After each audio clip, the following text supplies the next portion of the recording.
காலத்தை வாழல் முன் தோன்றிய மூத்தமொழி என்று சிறப்பிப்பது தமிழ் மொழி. உலகின் 3 முதல் மொழிகளில் ஒன்றாக பெருமையுடன் போற்றப்படுவது தமிழ் மொழி. நமது இந்திய திருநாட்டின் முதல் செம்மொழி என்ற பெருமைக்குரியது நாம் தமிழ் மொழி. பாரத தேசம் என்று பெயர் சொல்லுவார்.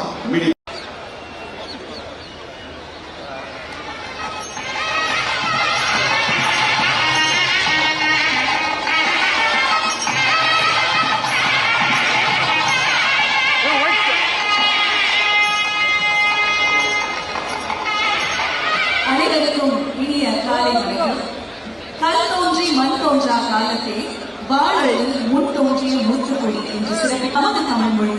உலகின் 3 முதல் மொழிகளில் ஒன்றாக பெருமையுடன் போற்றப்படுவது தமிழ் மொழி. நமது இந்திய திருநாட்டின் முதல் செம்மொழி என்ற பெருமைக்குரியது நாம் தமிழ் மொழி. பாரத தேசம் என்று பெயர் சொல்லுவார்.